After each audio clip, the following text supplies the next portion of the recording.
Primeira curiosidade.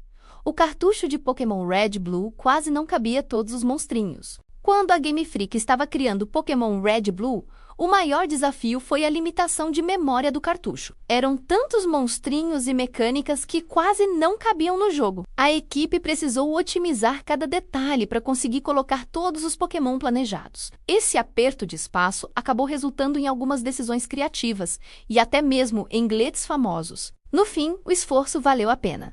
O jogo se tornou um dos maiores sucessos do Game Boy e deu início à franquia Pokémon que conquistou o mundo. Segunda curiosidade, a SEGA foi fundada em 1960, fazendo fliperamas. Antes de criar consoles e personagens icônicos como Sonic, a SEGA nasceu em 1960 focada em máquinas de fliperama. Ela começou produzindo e distribuindo arcades de diversão, que fizeram muito sucesso em cassinos e parques de diversão. Só depois a empresa entrou no mercado de videogames caseiros, se tornando uma das gigantes da indústria. A SEGA marcou época com consoles como o Mega Drive e o Dreamcast, mas suas origens estão lá nos fliperamas dos anos 60. Terceira curiosidade. Final Fantasy só existe porque seria o último projeto do criador. Em 1987, a Square estava em crise e prestes a falir. Hironobu Sakaguchi, criador da franquia, decidiu desenvolver um RPG que seria seu último projeto na indústria dos games. Por isso o nome escolhido foi Final Fantasy. Acontece que o jogo fez um enorme sucesso,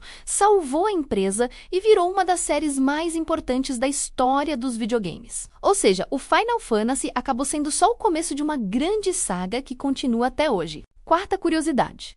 Mortal Kombat foi tão violento que ajudou a criar o sistema ESRB. Em 1992, Mortal Kombat chocou o mundo com sua violência explícita, especialmente com os famosos Fatalities. O impacto foi tão grande que pais e políticos começaram a pressionar por mais controle sobre o conteúdo dos jogos. Esse movimento resultou na criação do ESRB, o sistema de classificação indicativa usado até hoje na América do Norte, graças a Mortal Kombat. Os games passaram a ter classificações como Teen ou Mature, ajudando a definir para qual público cada jogo era recomendado. Quinta curiosidade.